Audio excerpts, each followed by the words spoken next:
네, 이노베이션 윅 동안 우리가 이제 수업을 두 번을 진행을 해야 되는데, 강의실도 좀 옮겨져 있는 상태고, 그죠? 우리, 어, 대면 수업 시간에 제가 언급했던 것처럼 학과 행사에, 그죠? 참석하는 이제 학생들이 강의를 못 듣고, 일반적으로 그냥 공결로 처리되는 게 조금 아쉬워서 일단 영상 수업을 하기로 결정을 했습니다. 그래서 공지도 올렸고, 그거에 맞춰가지고 제가 일단 영상을 다 만든 다음에 또 뭐 링크라든지 아니면은 LMS에 등록을 바로 이 영상을 하도록 하겠습니다. 그래서 시청을 일단 그 이노베이션 위기에 참석을 하지 않는 학생들, 그러니까 공결 처리를 받을 수 없는 학생들은 주간 동안 이 수업을 시청을 해주셔야 되고요. 그 이제 공결 처리를 받을 수 있는 학생들은 주간 중에 이노베이션 윅 중에 보셔도 되고, 아니면 링크를 드릴 거니까 그 링크를 이용을 해서 그 주간 이후에 나중에 이제 시험 공부할 때 별도로 시청을 하셔도 상관이 없습니다. 일단 그렇게 알고 강의를 일단 한번 시작을 해볼게요. 조건부 키는 제가 그 대면 수업 마지막 부분에 잠깐 얘기했던 건데, 비밀을 나누어 가지는, 그죠? 샤미르의 비밀 공유, 요거를 이제 비밀을 가지는 기관 자체를 주는 겁니다. 조건부 기관 같은 것들, 그죠? 예. 여기 제일 마지막 우리가 했던 얘기예요. 그래서 이게, 그러니까 조건부 기관이 신뢰를 받을 수 있으면 성공하는 거고, 얘네들 못 믿겠으면 실패하는 건데, 지금 예제는 뭐 이렇게 돼 있거든요. FBI 하나 가지고 있고, 디파트먼트 오브 뭐 이렇게 됐으니까 무슨 부서 같은 거일 것 같은데 뭔지 정확하게 모르겠습니다. 일단은 여하튼 기관이에요. 이것도 이거는 뭐 여러분도 알다시피 뭐 그냥 정부 기관이고, 결론은 말씀드렸죠, 그죠? 조건부 키 아이디어는 비난 많이 받고 그냥 포기 상태가 돼버렸다. 그래서 뭐 근데 이제 기관이 어쨌든 간에 믿을만 하면 좀 괜찮아요. 이 기관들이 만약에 진짜 우리가 다 신뢰하고 존경할 수 있는 기관들이다, 그렇다면 저런 게 성립을 할 건데, 어쨌든 이거 여러분들이 보고 있는 요 예제 자체가 삼중이 체제, 앞에서 봤던 거,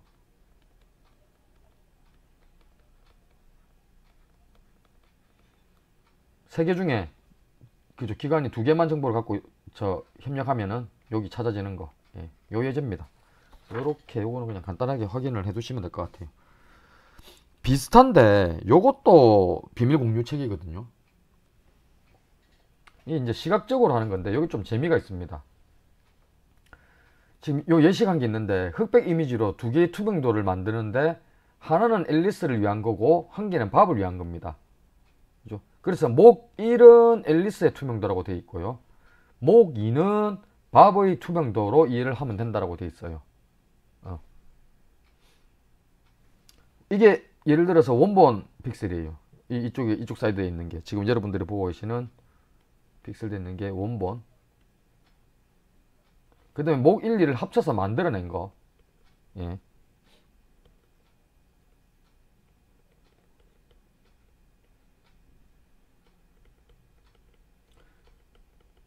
근데 요게 지금 무슨 의미냐, 여러분들 딱 보면 이게 뭐지 뭐 이런 느낌 좀 들죠, 그죠?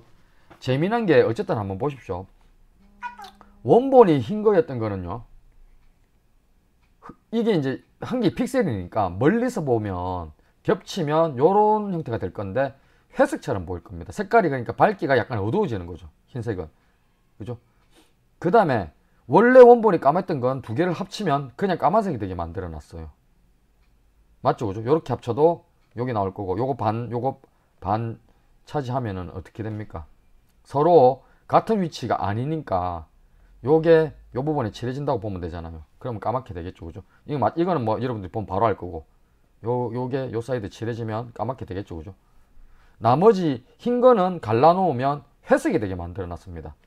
그러면 우리가 대비라고 하죠. 대비, 콘트라스트라고 합니까? 예, 영어로. 근데 대비는 좀 떨어지는데, 왜냐면 원래 흰색이었던 게 회색이 돼 버리니까요. 근데 색상은 남아 있어요. 그게 무슨 얘기냐면, 다음 PPT를 보시면은 여러분들이 바로 이런 느낌이 들 겁니다. 이게 앨리스의 목이고요,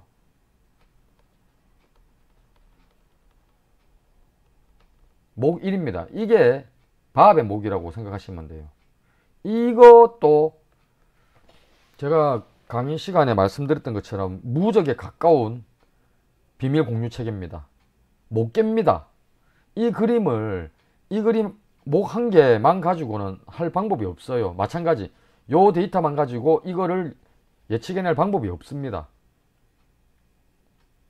굉장히 안전한 체계거든요. 그래서 뭐 결론만 얘기를 해보면 겹쳤죠, 두 개를. 요거 두 개를 겹치면은 이제 우리가 대비는 손실된다라고 표현을 해요. 원래는 흰색에 검은색으로 쫙 그려져야 될 그림이 좀 회색스러운 부분이 생겨버리는 겁니다. 대비는 손실되는데 이미지는 명확하잖아요. 그렇게 이제 설계되게 만들어 놨겠죠.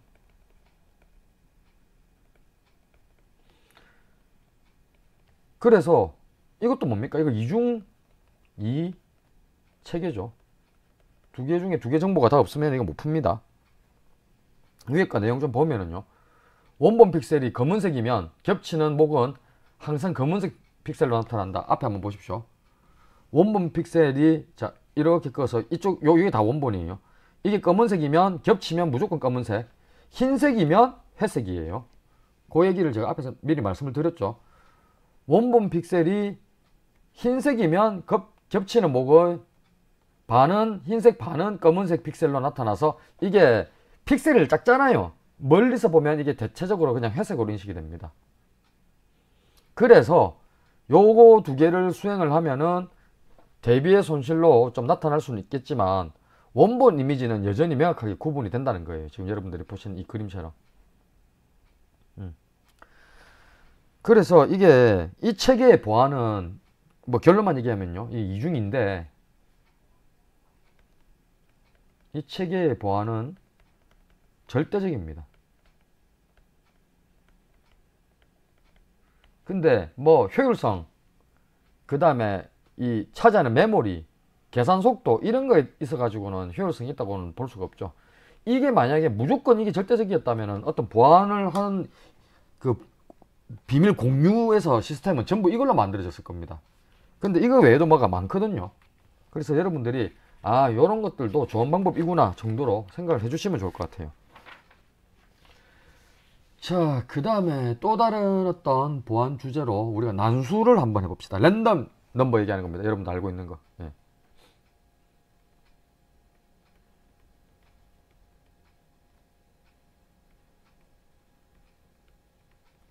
무작위수 있잖아요. 무작위수. 예. 암호학에서 난수는 대칭 키와 뭐 RSA 키 쌍, 즉 무작위로 선택되는 큰 소수. 그 다음에 뭐 DPL먼 비밀지수 있었죠. 그죠? 우리 앞에 붙는 D. 예를 들어서 뭐 P에 D, 모드, 뭐 N 이렇게 가잖아요. 그죠? 요거 비밀지수. 이런 걸 생성하는데 보통 사용된다. 이렇게 되어 있어요. 대칭 키 만들 때도 쓸 수 있고. 그죠?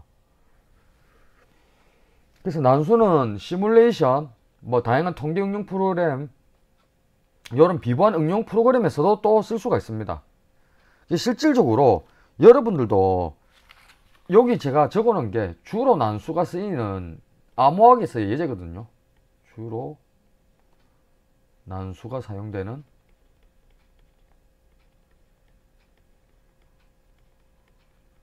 네, 암호학에서의 예제.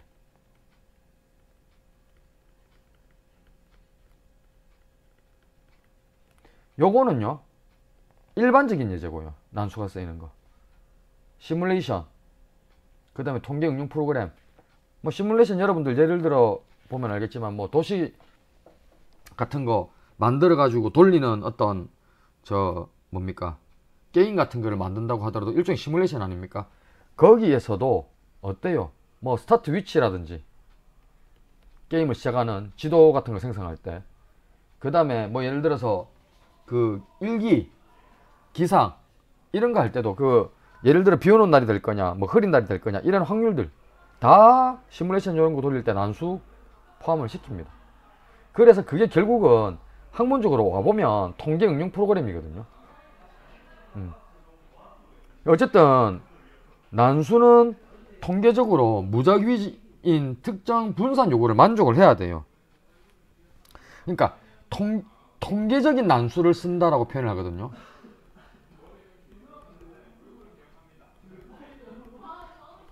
이 단어가 굉장히 중요합니다. 통계적인 난수를 사용한다는 뜻이요. 통계학적인 무작위를 의미를 하는데, 쉽게 얘기하면요, 우리가 1부터 100까지 숫자가 있는데 여기서 난수를 만든다면 1도 100도 실질적으로 출현할 확률은 전부 동일한 1%를 가져야 된다는 거예요. 원칙적으로는 통계적인 난수라는 게. 그런데 이게 뒤에 나올 얘기인데요, 의사난수를 많이 씁니다, 우리가 코딩을 하면은.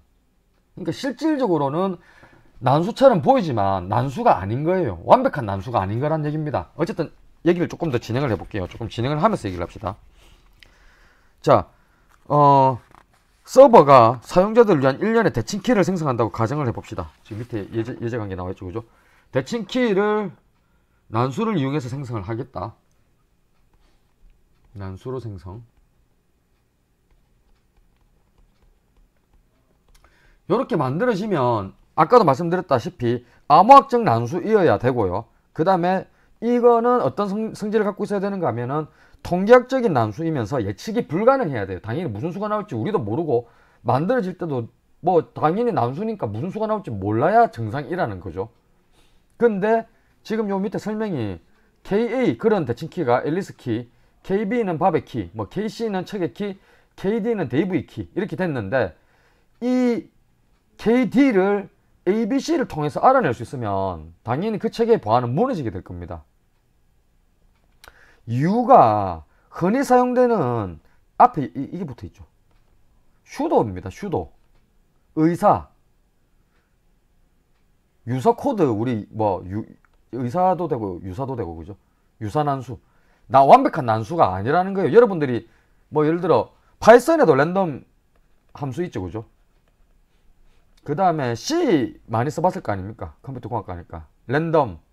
랜더마이즈, 그죠? 랜덤 함수 쓰고 안에 뭐 시드 넣어주고, 그렇게 하는 것들은요 예측이 돼버려요. 사실은 몇 개를 알면, 물론 요거 가지고 뭐 이게 어떻게 알아졌느냐, 이거는 지금 조건이 아무것도 설명이 안 돼 있어가지고 요거 가지고 무슨 말씀드리긴 좀 어렵고, 예를 들면 특정 값 몇 개가 노출이 되면은 나머지 값은 계산이 되는 그런 어떤 난수들은 쓸 수가 없다는 겁니다.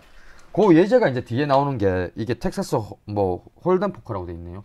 저는 이런 유의 게임을 잘 몰라가지고 실질적으로 모르는데, 셔플 썩는 거 있잖아요. 썩는 행위. 요게 문제가 생겼던 겁니다. 요게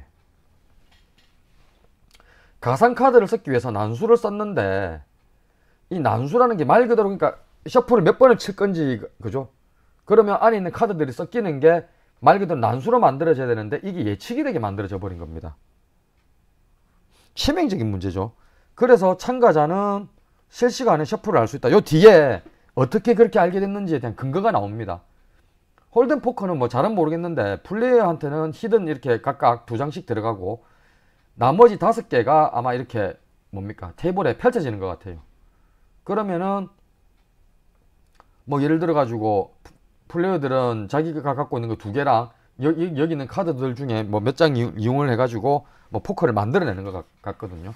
뭐 게임은 뭐 어떤 건지는 직접 한번 확인을 해보시고, 셔플이 왜 무작위가 아니었냐, 왜 난수가 아니었냐, 우리는 포인트가 그거니까요. 한번 얘기를 좀 해보죠. 옛날 얘기입니다. 굉장히. 요즘은 비트 수 자체가 달라가지고 이런 얘기를 하기가 어렵습니다. 자, 지금 제일 처음에 나오는 게 한 벌의 카드가 52장.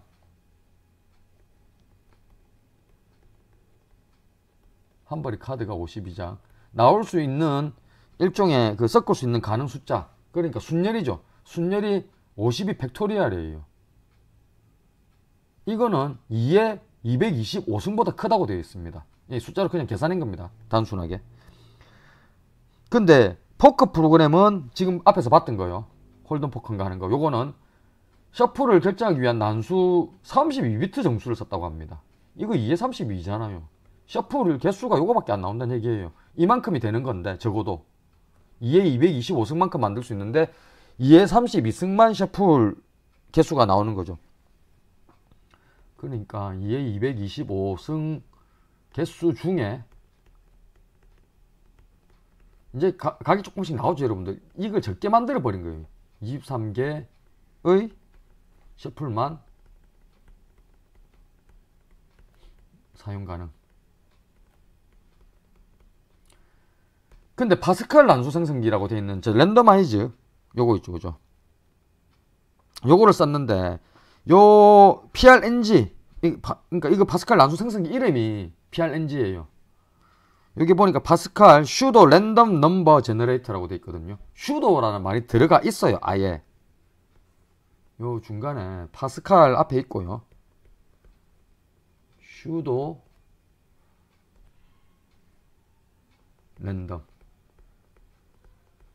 넘버 제너레이터예요. 그래서 PRNG예요. 의사 랜덤이잖아요. 의사 난수 생성기거든요. 이 시드값 자체가 이거 뭐라고 되어 있습니까? 밀리세컨을 계산하는 함수를 사용하는데 하루는 2의 27ms보다 적다라고 되어 있습니다. 예. 그러니까 무슨 얘기인가 하면은 이 PRNG 시드 값은 자정부터 밀리세컨을 계산하거든요. 자정부터 밀리세컨을 계산한다. 우리 밤 새벽 12시 밤요. 이거 가지고 하루 동안 돌리는 겁니다. 근데 그게 하루를 밀리세컨으로 쪼개보면 2의 27승보다 숫자가 작답니다. 그러면 2의 32에서 더 작아진 거예요. 셔플의 최종 셔플 개수가 이렇게 돼버린 겁니다. 원래 이만큼이 가능했던 게 셔플이 이렇게 돼버린 거예요. 아직까지는 뭐 이 정도로 충분히 게임을 돌릴 수 있다, 이렇게 하는데 여기 이제 공격자 트루드가 있는 겁니다.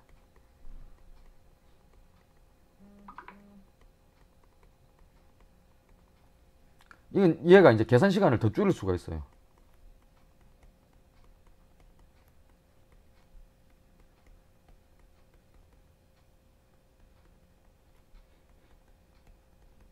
그게 어떻게 가능하냐? 근거가 요겁니다.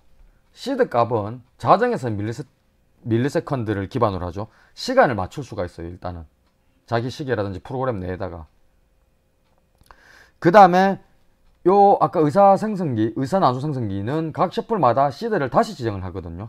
그러면 요거 두 개를 이용을 해가지고 서버와 시간을 맞추면 실질적으로 2의 18승보다 적은 수의 셔플을 시험을 할 수가 있다고 되어 있어요.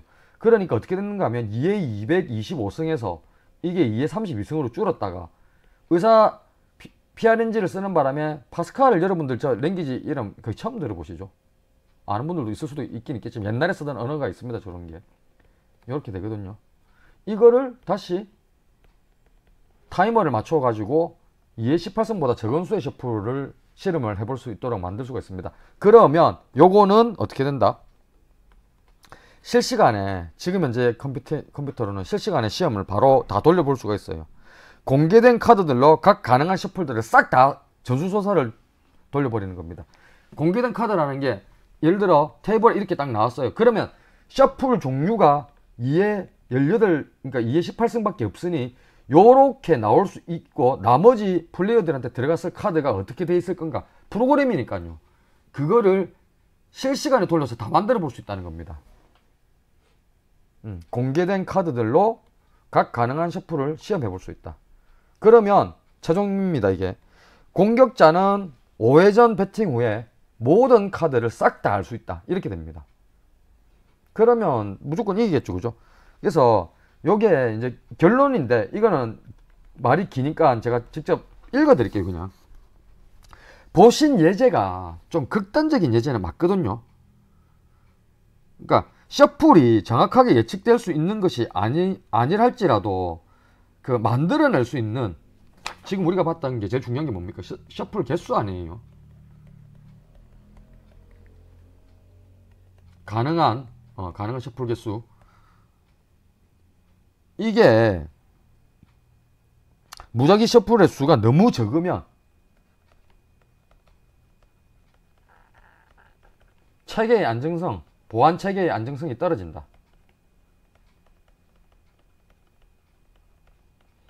예, 요게 결론이 되는 겁니다.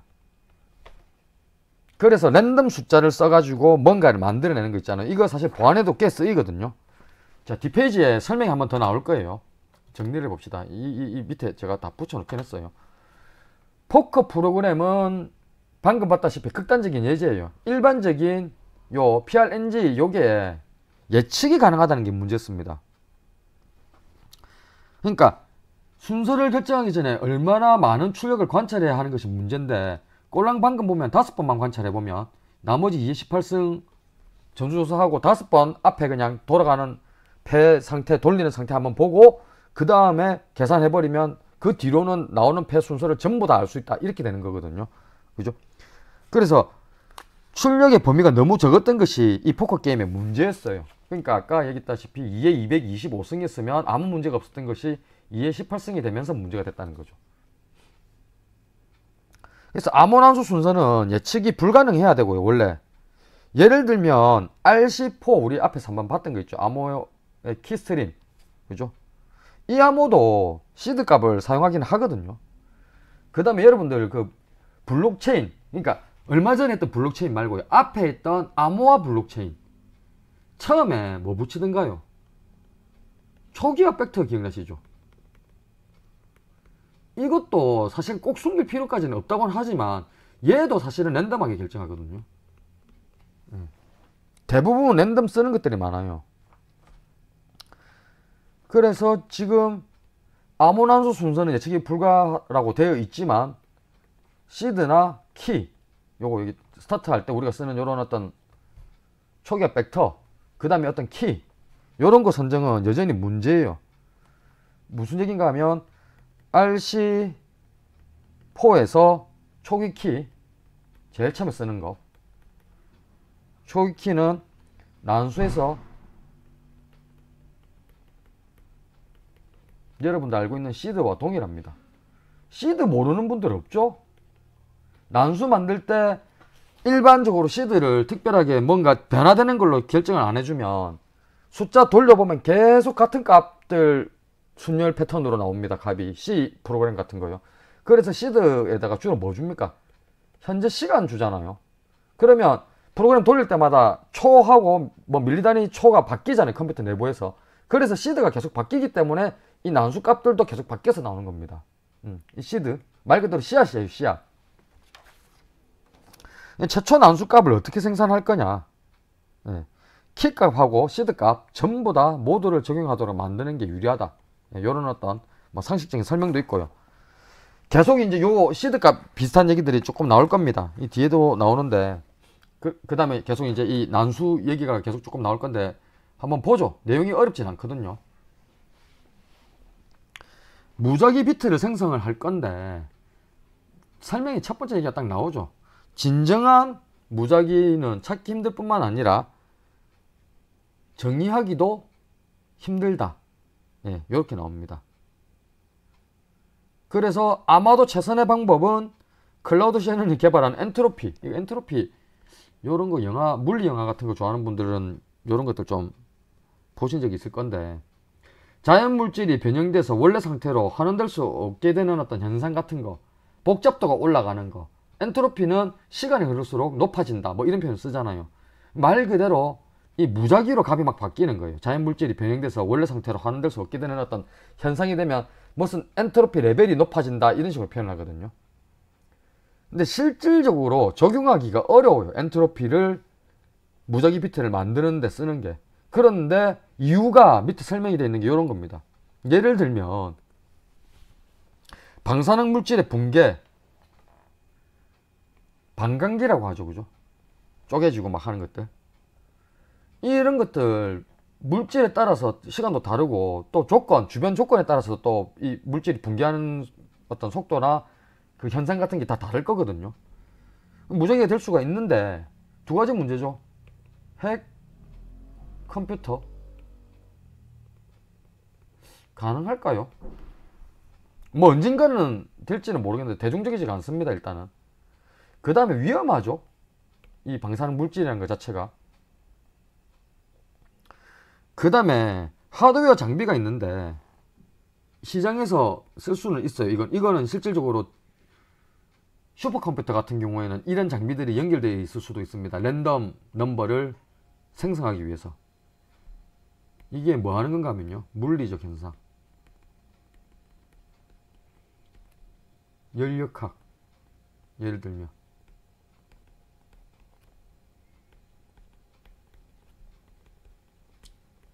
굉장하죠, 그죠? 상태를 수집하는 장비. 이게 여러분들 지금 갑자기 무슨 난수 하나 만드는데 연력학 등의 상태를 수집하는 어떤 연력학 법칙이 막 연력학 이런 거는 예를 들어 자동차 엔진 같은 것들 막 돌리면 열 막 일어나잖아요, 그죠? 그런데 그게 나오는 게 브라운 운동도 있고 원자 같은 게 그 가스가 배출되고 하는 이런 것들, 그 다음에 열이 오르락 내리락 하는 것들, 이거 다 숫자가 딱 일정하지가 않거든요. 당연히 다 랜덤합니다. 특정 범위 안에서 움직일 뿐이지 랜덤하게 움직여요. 어쨌든 근데 이런 연력학 등의 상태를 수집하는 장비를 왜 컴퓨터에다 붙여 써야 되는데 라고 여러분들이 순간적으로 물음표가 딱 생길 수 있는데, 그만큼 세상에 해커들이 많다는 겁니다. 그래서 안 뚫리기 위해서 방패를 만드는 하드웨어 장비들도 가격이 엄청나게 올라가는 이런 장비들을 쓰는 거예요. 그 다음에 라바램프는 여러분들 많이 보셨죠? 그 물 같은 거 안에서 꼭 저 뭐라고 해야 됩니까? 잉크 같은 게 이렇게 막 오르락 내리락 하면서 퍼졌다가 막 뭉쳤다가 막 돌고 막 하는 것들 있잖아요. 그죠? 말 그대로 무질서거든요. 브라운 운동하기 때문에. 그죠? 무작위 추출. 그래서 이런 것들, 잉크 떨어뜨리면 물 안에서 쭉 이렇게 잉크가 퍼지는 거, 그거 뭐 시뮬레이션상 흉내는 낼 수 있지만 그때그때 다르지 않습니까? 계속 똑같이 떨어뜨릴 수가 없거든요. 자, 이런 것들 얘기하는 겁니다. 이런 것들도 있고, 그 다음에 또 뒤에 보면은 무작위 비트를 생성하는데 이제 소프트웨어는 안 돼요. 실제로는 불가능하다. 앞쪽에 있는 엔트로피처럼 하드웨어나 물리적인 현상으로는 가능한데 이게 안 되는 게 지금 여기 설명이 딱 붙어 있습니다. 소프트웨어는 디터미니스틱, 말 그대로 결정적이에요. 어떤 값이 그러니까 말 그대로 소프트웨어는 무작위적이지가 않다는 겁니다. 어쩔 수가 없어요, 생긴 게. 그래서 외부에서 무작위를 결정을 해줘야 되는데, 써먹기 좋은 게 이런 거예요. 마우스의 이동이라든지 키보드 사용이라든지 네트워크 활동 같은 것들, 요거를 활용해서 실제 무작위를 생성한다. 예를 들면 여러분들이 현재 마우스를 손에 쥐고 있다고 제가 생각을 해볼게요. 어느 방향으로 갈지 누가 어떻게 알아요? 여러분들만 알잖아요. 그래서 그 마우스가 움직이는 이동 같은 것들, 이런 것들 가지고 이제 우리가 무작위를 만들 수가 있는데, 그러면 양질의 난수 비트가 만들어지지만 단점이 비트의 수가, 이건 뭡니까? 마우스 이동. 모니터 안에서 좌표값으로 나오잖아요, 그죠? 키보드 개수 뭐 100 몇 개밖에 안 되고요. 요거는 좀 쓸 수 있어요. 근데 이제 이렇게 되면은 네트워크 뭐 디바이스라든지 컴퓨터 자체에 리소스를 좀 먹을 수는 있겠죠. 뭐 그런 단점은 좀 있겠지만 어쨌든 비트의 수는 좀 제한적입니다. 그래서 어쨌든 간에 외부에서 이런 것들 외에 여러분들이 좋은 아이디어가 있으면 무작위를 만들어 줄 수 있는 거, 이런 것들을 뭘로 쓸 수 있습니까? 난수로도 쓸 수 있고, 그래서 비트 수가 작은 게 문제가 되는 겁니다. 아니라면 시드로 활용을 해 먹을 수도 있어요, 그죠? 그때그때 바뀔 수 있으니까. 근데 요게 최저선이라는 겁니다. 경고 문구거든요, 요게. 경고 메시지다. 절대로 좋은 얘기를 적어 놓은 게 아닙니다. 완전하지 못하다는 뜻이에요. 무슨 얘기냐? 자, 비밀성을 생산하기 위한 유사난수 절차들의 사용은 유사 보안을 만들어요. 우리는 유사 보안을 만들면 안 되고 보안을 만들어야 돼요. 그죠? 그러니까 유사난수를 만들어 버리면 결국은 어딘가 허점이 생길 거고, 이게 결국은 완벽한 보안이 안 되게 만들 수도 있다는 결과를 생성할 수 있다는 겁니다. 그래서 항상 조심해야 된다. 예, 요런 얘기를 저기다가 지금 붙여 놓은 겁니다. 자, 그 다음에 예, 정보 언닉하고 스테가노그래피는 여러분들 요 30분 정도 됐거든요, 영상이. 요거까지 시청하시고 또 조금 쉬었다가 집중력 약간 그 회복하셔가지고 또 다음 영상 시청하시기 바랍니다. 우선 대충 한 30분짜리 뭐 25분 30분 요런 영상이 화요일 2개 목요일 2개 뭐 이렇게 만들어질 거예요. 그건 일단 기억을 해주시고, 그래서 30분 25분 30분 25분 하면 55분 55분이 되는데 실수보다 조금 짧지만 여러분들하고 커뮤니케이션 하는 거 없이 일방적으로 수업을 하는 거라서 아마 수업 양 자체는 실질적으로 우리가 수업 시간에서 만나서 하는 거랑 유사하거나 오히려 이쪽이 조금 더 길 수도 있습니다. 어쨌든 간에 지금 일단은 요까지 하고 스테가노그래피, 그죠? 저 정보 언닉이라고 불리는 거, 그 다음에 워터마크 같은 내용들, 요거는 다음 영상에서 연결해서 진행을 하도록 할게요. 자, 긴 영상 시청하신다고 고생드렸습니다.